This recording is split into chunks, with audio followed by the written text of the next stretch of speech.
ಈ ದೇವ್ರ ವಿಗ್ರಹ ಇರಬೇಕಾಗಿರೋದು ದೇವಸ್ಥಾನದಲ್ಲಿ, ಇಲ್ಲ. ನಾನು ಇದನ್ನ ವಾಪಸ್ ತಗೊಂಡು ಹೋಗಕ್ ಬಂದಿದ್ದೀನಿ. ಹುಡುಗಿ, ನೀನ್ ಎಂತ ಛಲವಾದಿ ಅನ್ನೋದು ನನಗ್ ಚೆನ್ನಾಗಿ ಗೊತ್ತು.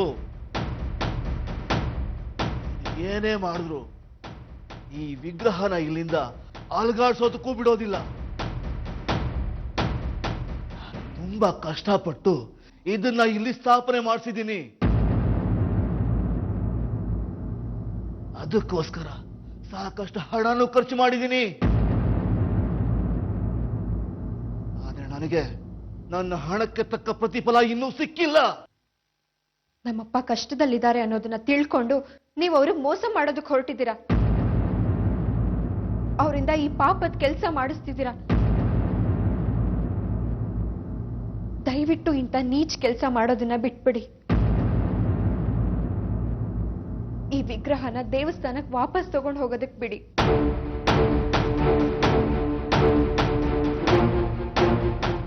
ನಾನು ಮಾಡಿದ್ದು ಪಾಪದ ಕೆಲಸ ಅಲ್ಲ, ಒಂದು ಒಳ್ಳೆ ಉದ್ದೇಶ ಇಟ್ಕೊಂಡೆ ಹೀಗೆ ಮಾಡಿದ್ದು. ಅಪ್ಪನಿಗೆ ನಾನು ಮೋಸ ಮಾಡಿಲ್ಲ. ದುಡ್ಡಿನ ತೊಂದರೆ ಇದೆ ಅಂತ ಅವರೇ ಇಲ್ಲಿಗೆ ಸಹಾಯ ಕೇಳ್ಕೊಂಡು ಬಂದ್ರು. ಅವ್ರ ಸ್ವಂತ ಇಚ್ಛೆಯಿಂದನೇ ಇದಕ್ಕೆ ಒಪ್ಕೊಂಡ್ರು. ಹೌದು, ಹಣದ ಚಿಂತೆಯಿಂದ ಅವ್ರ ಮನಸ್ಸು ದುರ್ಬಲ ಆಗಿತ್ತು. ಆ ದೌರ್ಬಲ್ಯನ ನೀವು ನಿಮ್ಮ ಸ್ವಾರ್ಥಕ್ಕೆ ಉಪಯೋಗಿಸ್ಕೊಳ್ಳೋಕ್ ನೋಡ್ತಿದ್ದೀರಾ.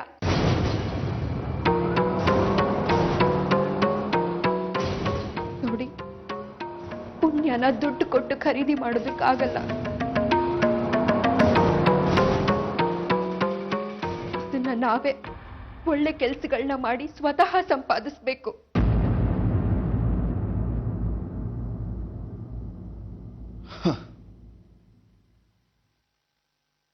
ನಿಮ್ ದಮ್ಮಯ್ಯ ಅಂತೀನಿ. ಈ ದೇವ್ರನ್ನ ನನಗೆ ವಾಪಸ್ ತಗೊಂಡು ಹೋಗೋದಕ್ಕೆ ಬಿಟ್ಬಿಡಿ. ಬೇಕಾದ್ರೆ ಅಪ್ಪ ಬಂದು ದಿನ ಪೂಜೆ ಮಾಡ್ಬಿಟ್ಟು ಹೋಗ್ತಾರೆ. ಆಗಲ್ಲ, ಕೊಡಕ್ಕಾಗಲ್ಲ. ಹೊರಡಿಲಿಂದ.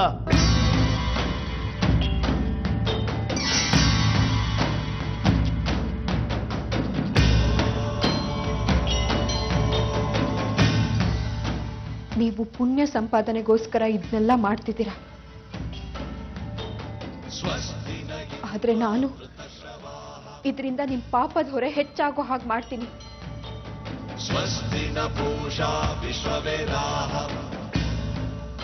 ನನ್ನ ಮಾತಿಗೆ ನೀವು ಒಪ್ಪದೇ ಇದ್ರೆ ನರಕಕ್ಕೆ ಹೋಗ್ಬೇಕಾಗುತ್ತೆ.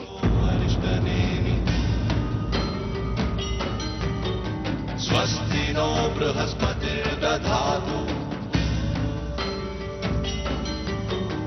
ಮಾನಸ್ತೋಕೆ ತನಯಮಾನ.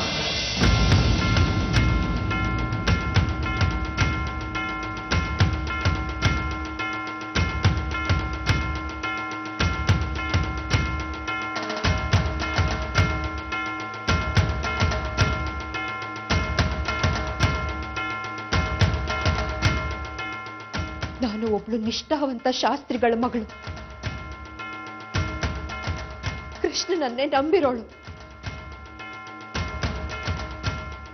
ನೀವೇನಾದ್ರೂ ನನ್ಗೆ ಈ ವಿಗ್ರಹನ ವಾಪಸ್ ತಗೊಂಡು ಹೋಗೋದಕ್ಕೆ ಬಿಡದೇ ಇದ್ರೆ ನಾನು ಈ ಚಾಕುನ ಹಾಕೊಂಡು ಇಲ್ಲೇ ಪ್ರಾಣ ಬಿಡ್ತೀನಿ. ನನ್ನನ್ನ ಹತ್ಯೆ ಮಾಡಿ ದೋಷ ನಿಮಗ್ ತಗಲುತ್ತೆ. ನೀವು ಯಾರಿಗೋಸ್ಕರ ಇದನ್ನೆಲ್ಲ ಮಾಡ್ತಿದ್ದೀರೋ ಅವ್ರಿಗೂ ಈ ದೋಷ ತಗಲುತ್ತೆ.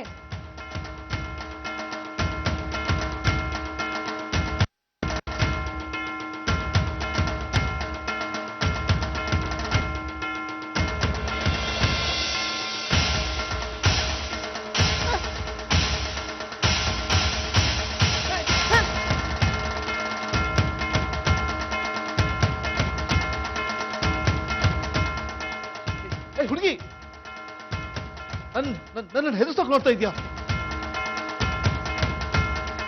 ಈ ನಿನ್ನ ನಾಟಕಕ್ಕೆಲ್ಲ ನಾನು ಹೆದರೋದಿಲ್ಲ. ಸಾಯೋದು ಅಷ್ಟು ಸುಲಭ ಅಲ್ಲ. ಹೌದಾ? ಸುಲಭ ಅಲ್ವಾ?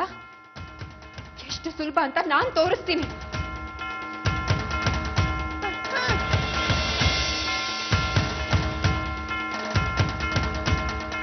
ರಾಧಿಕಾ,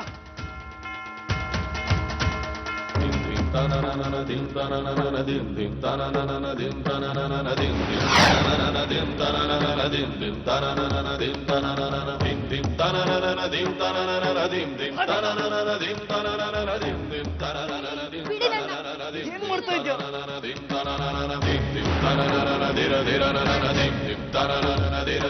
ಏನಾಗಿದೆ ನಿನ್ಗೆ?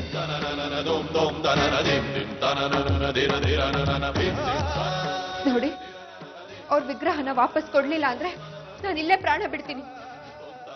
ಏಯ್, ಏನ್ ನೋಡ್ಕೊಂಡು ನಿಂತಿದ್ದೀರಾ? ಇವ್ರಿಬ್ರು ಹೇಳ್ಕೊಂಡು ಹೊರಗೆ ಹಾಕ್ರಿ. ಇಲ್ಲೇ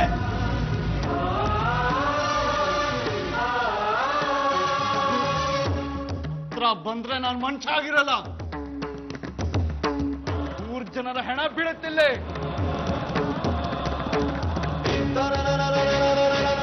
ರಾಧಿಕಾ, ವಿಗ್ರಹ ತಗೊಂಡು ಹೊರಡು.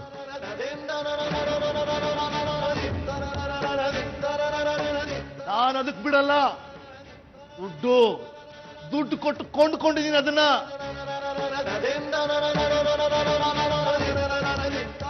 ಹಾಗಿದ್ರೆ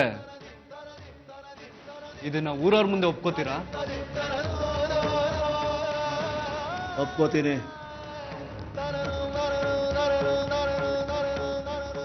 ಸರಿ, ಹಾಗಿದ್ರೆ ನಾಳೆನೆ ಇನ್ನೊಂದು ಪಂಚಾಯತಿ ಕರೆಯೋಣ.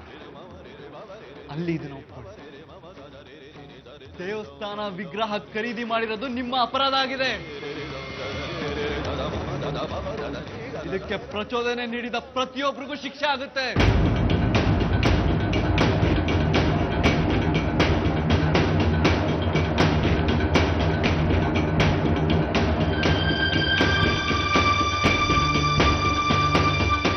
ರಾಧಿಕಾ, ವಿಗ್ರಹ ತಗೋ.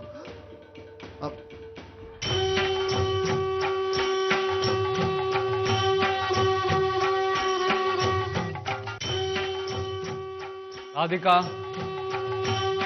ಹೆದರ್ಬೇಡ, ವಿಗ್ರಹ ತಗೋ. ರಾಧಿಕಾ, ದೇವರು ಭೇದ ಭಾವ ಮಾಡಲ್ಲ.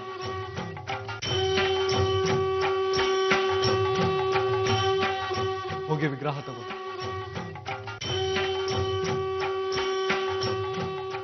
ಹೋಗು ರಾಧಿಕಾ.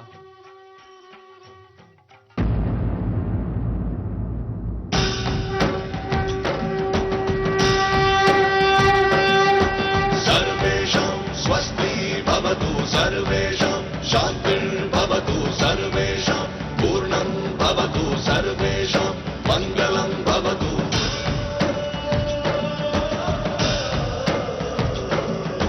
सर्वे भवन्तु सुखिनः सर्वे सन्तु निरामयाः सर्वे भद्राणि पश्यन्तु मा कश्चित् दुःखभाग् भवेत् सर्वेषां स्वस्ति भवतु सर्वेषां शान्तिर्भवतु सर्वेषां पूर्णं भवतु सर्वेषां मङ्गलं भवतु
ಆ ದೇವಕಿ, ಹಾಸಿಗೆಗಳನ್ನು ಗೋಣಿನಲ್ಲೇ ಹಾಕಿ ಕಟ್ಬಿಡ್ಬೇಕಾಗಿತ್ತು. ಹಾಗೆ ಮಾಡ್ದೇರಿ. ಎಲ್ಲಿ ಕೂಸು ಕಾಣಿಸ್ತಾ ಇಲ್ವಲ್ಲ? ಇನ್ನೂ ಎದ್ದಿಲ್ವಾ ಅವಳು? ಆ ಮಗುಗೇನಾದ್ರೂ ಜ್ವರ ಗಿರ ಬಂದ್ಬಿಟ್ಟಿದ್ಯಾ? ಹೋಗಿ ನೋಡು ನೋಡು.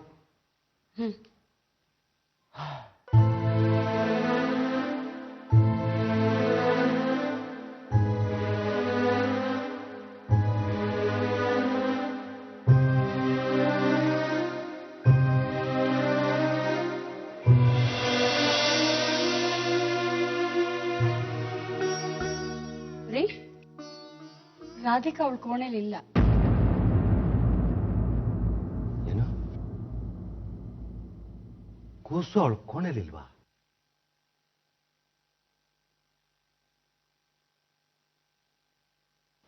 ಅಲ್ಲೇನಾದ್ಲು ಹೋದ್ಲಾ? ಇಲ್ಲ,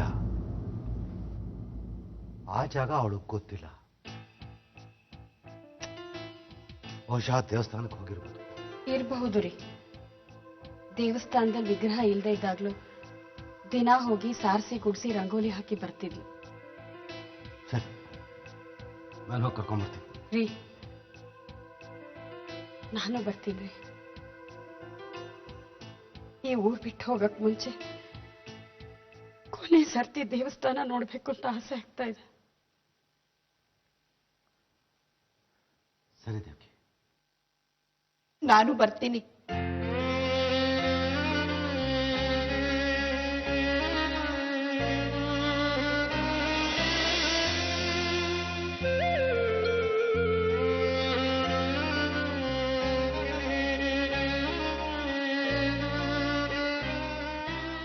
ನಾನು ನಿಮ್ ಜೊತೆ ಬರ್ತೀನಿ.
ಬನ್ನಿ ಮಾವ.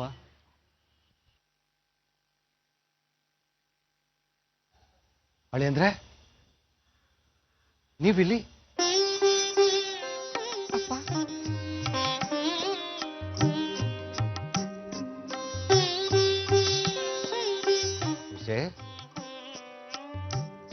ನಾನು ಅವ್ರಿಗೆ ಮಾತು ಕೊಟ್ಟಿದ್ನಲ್ಲಮ್ಮ. ಮಾವ, ನೀವು ಅವ್ರಿಗೆ ಹೇಳಿದ್ದು ನಿಮ್ಮ ಪುಣ್ಯನ ಧಾರೆ ಏರ್ಕೊಡ್ತೀನಿ ಅಂತ.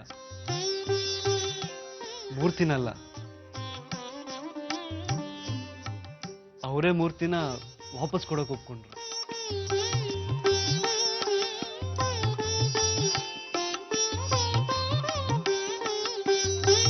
ಪಂಚಾಯತಿನಲ್ಲಿ ತೀರ್ಮಾನ ಆದ ಹಾಗೆ ಮೂರ್ತಿನ ವಾಪಸ್ ತಂದು ಪ್ರತಿಷ್ಠಾಪನೆ ಮಾಡಿಸಿದ್ದೀವಿ.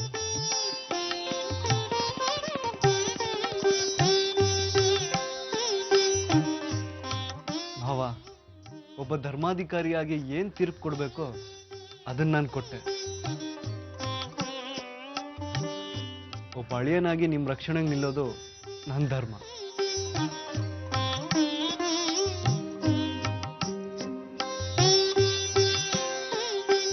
ಶಾಸ್ತ್ರಿಗಳೇ, ನೀವು ಊರ್ ಬಿಟ್ಟು ಹೋಗೋದು ನಮಗೂ ಇಷ್ಟ ಇರಲಿಲ್ಲ. ಸದ್ಯ ದೇವರ ದಯೆಯಿಂದ ಸಮಸ್ಯೆ ಇಲ್ಲಿಗೆ ಪರಿಹಾರ ಆಯಿತು.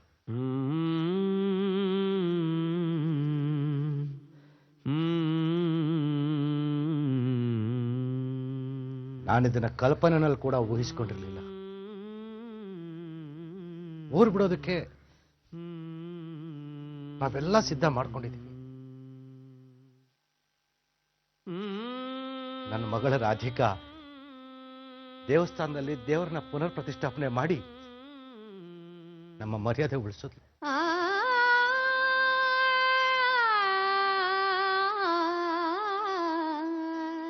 ನನ್ ಕಂದನಿಂದಾಗಿ ನಾವು ಊರ್ ಬಿಟ್ಟು ಹೋಗೋದು ತಪ್ತು ರೀ.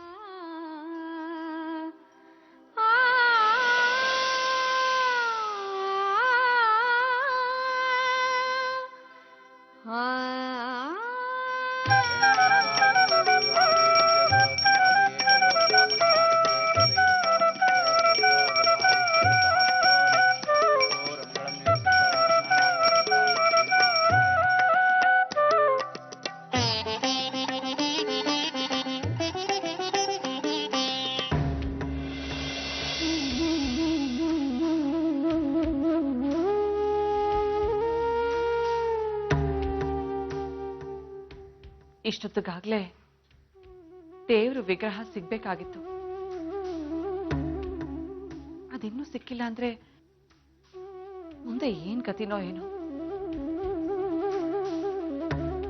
ಶಾಸ್ತ್ರಿಗಳ ಕುಟುಂಬ ಮಧುರಾಪುರ ಬಿಡ್ಲೇಬೇಕಾಗತ್ತೆ, ಬೇರೆ ವಿಧಿನೇ ಇಲ್ಲ.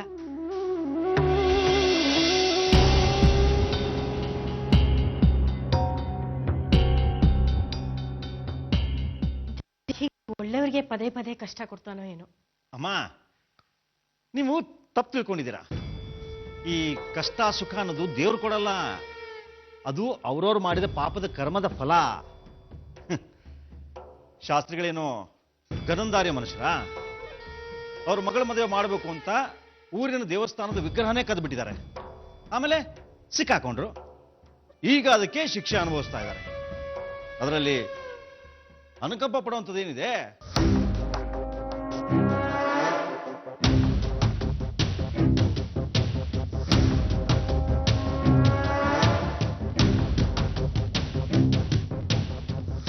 ಅಯ್ಯೋ ದೇವ್ರೇ, ಒಂದು ದೊಡ್ಡ ಅಚಾತುರ್ಯ ನಡೆದು ಬಿಟ್ಟಿದೆ ಈಗ. ದೇವ್ರೇ, ಏನ್ ಮಾಡಿದೀಗ?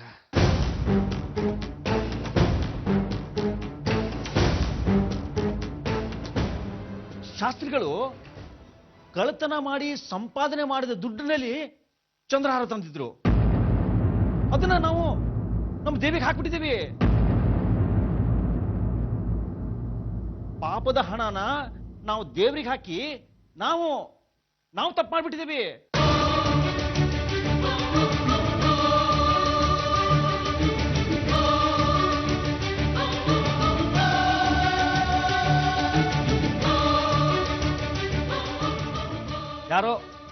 ಯಾರೋ ಮಾಡಿದ ತಪ್ಪಿಗೆ ನಾವೆಲ್ಲ ಶಿಕ್ಷೆ ಅನುಭವಿಸ್ಬೇಕಾಗುತ್ತೆ.